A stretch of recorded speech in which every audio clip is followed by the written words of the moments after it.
देखिए बच्चों, आज हम क्लास 11 में केमिस्ट्री अध्याय 2 परमाणु संरचना एटॉमिक स्ट्रक्चर में डी कक्षक की आकृति यानी शेप ऑफ डी ऑर्बिटल के बारे में चर्चा करेंगे। यानी कि ये जानेंगे कि डी कक्षक की आकृति कैसी होती है। देखिए बच्चों, इसके ठीक पहले वाले वीडियो के लेक्चर में हमने पी कक्षक की आकृति के बारे में चर्चा की थी और ये जाना था कि जो पी कोश में तीनों कक्षक होते हैं उनकी जो आकृति होती थी डंबल के आकार की होती थी, यानी कि डमरू के आकार की होती थी।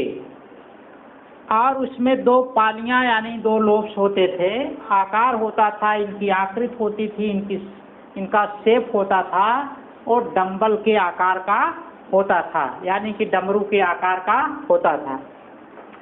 आज बच्चों हम डी कक्षक की आकृति के बारे में जानेंगे कि डी कक्षक की आकृति कैसी होती है। देखिए बच्चों, डी कक्षक की जो आकृति होती है इसमें दो डंबल होता है। अच्छा, पहले बच्चों एक चीज़ ये जान लीजिए कि पी कोश में आपके 5 कक्षक होते थे, तो 5 कक्षक में इनमें 4 जो कक्षक होंगे उनमें 2 डंबल होता है और जो 5वां कक्षक होगा उसमें केवल 1 डंबल होगा।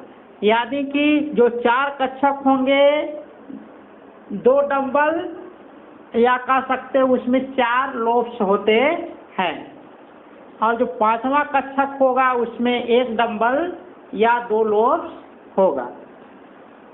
तो देखिए बच्चों, जो 5 कक्षक हैं सबसे पहले हम उनकी चर्चा कर देते हैं। वो 5 कक्षक हैं कौन कौन।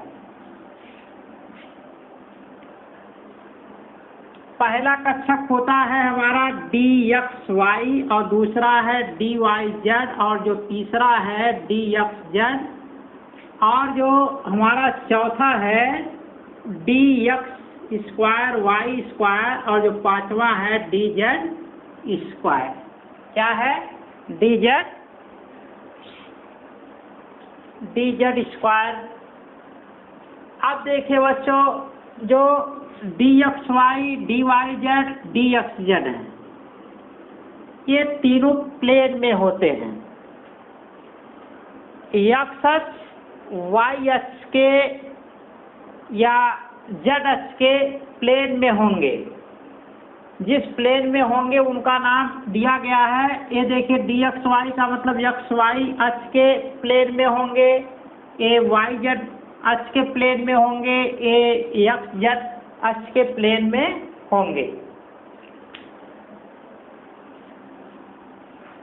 और यहाँ देखिए, जो शेष 2 बच रहे हैं ये अक्ष पर होते हैं। इसका मतलब है कि ये x और y अक्ष पर होंगे और ये कहाँ होगा?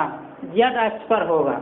यानी कि dx स्क्वायर y स्क्वायर जो कक्षक है x अक्ष और y अक्ष पर होगा और जो dz स्क्वायर है वो z अक्ष पर होगा। देखिए बच्चों, dxy को हम देखें xy तल में दिखाए हैं। एक डंबल को xy के इस तल में दिखा दीजिए और जो दूसरा डंबल बच रहा है इसको xy के इस तल में दिखा दीजिए। इसका नाम हो जाएगा dxy। और बच्चों एक चीज़ का ये ध्यान रखिए, हम इसमें z अक्ष को जो हमारे तीनों कक्षक हैं dxy dyz और dxz, इनमें हम जिस अक्ष के तल में हमारा डंबल है केवल उन्हीं अक्ष को लेंगे, तीसरे अक्ष को नहीं लेंगे।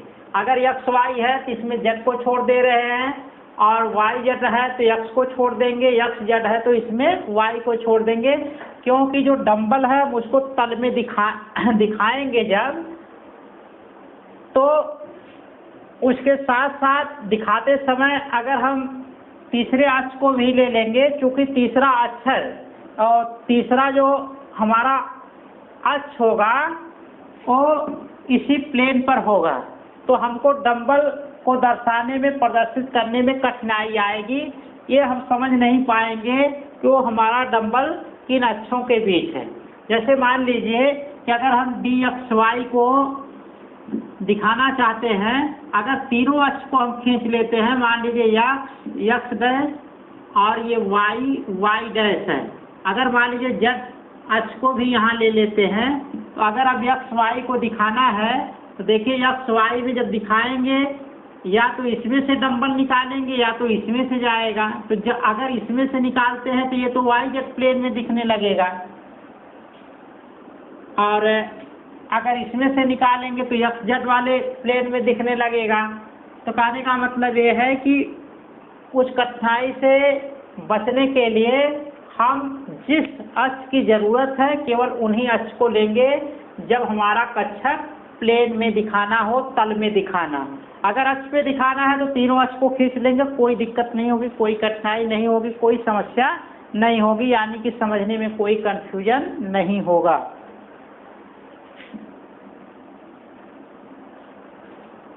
अब देखें YZ के तल में दिखाना है तो केवल YZ ले लीजिए।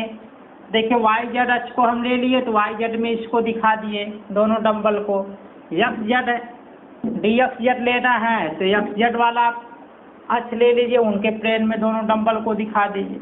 यहाँ पर देखिए x अक्ष y अक्ष पर दिखाना है तो हम तीनों अक्ष को ले लेंगे, कोई दिक्कत नहीं होगा क्योंकि इनको अक्ष पर दिखाना है। तो देखिए तीनों अक्ष को खींचकर x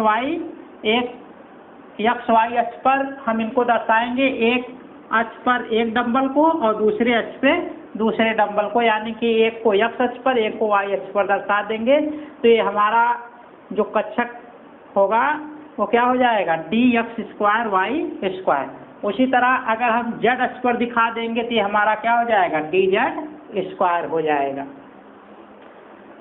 तो अब देखिए बच्चों, जो चार कक्षक हैं यहाँ पे dxy, dyz, dxz और dx² y², इसमें कितने आपको डंबल दिखाई दे रहे हैं?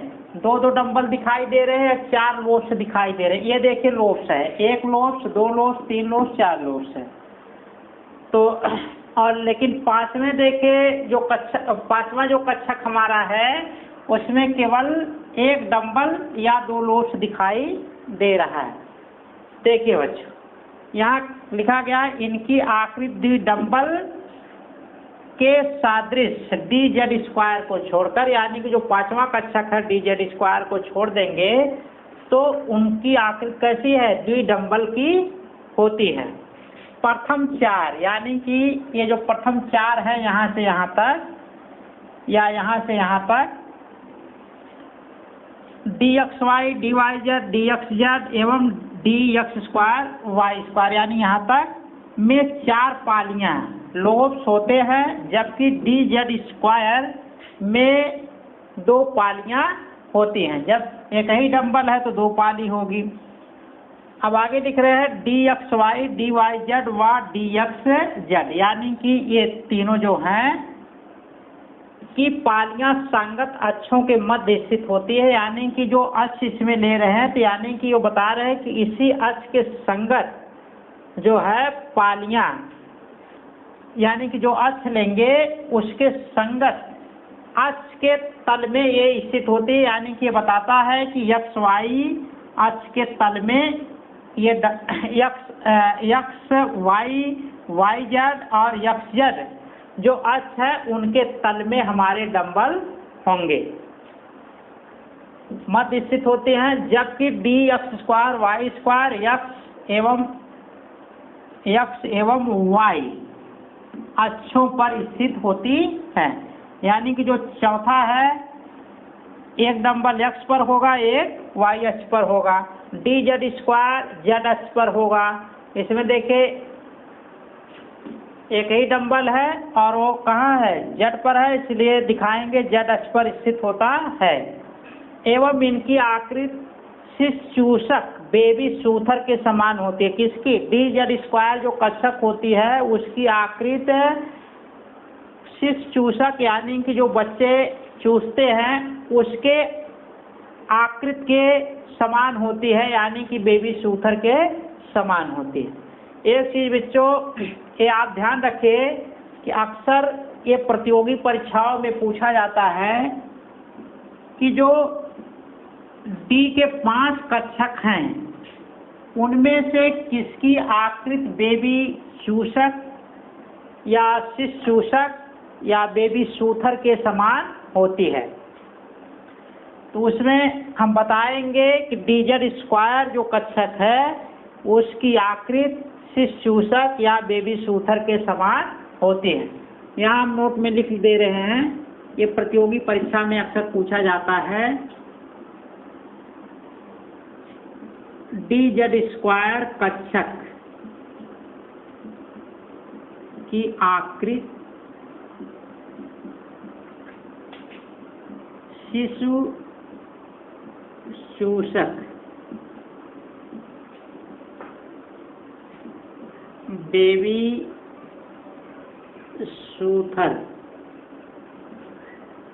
बेबी सूथर के समान या सादृश होती है। प्रतियोगी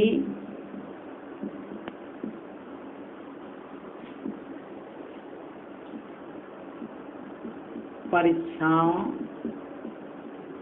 के लिए, यानी कि ये हमारा जो है इम्पॉर्टेंट है। ठीक है बच्चों, अगले वीडियो में अगले लेक्चर के साथ उपस्थित होंगे।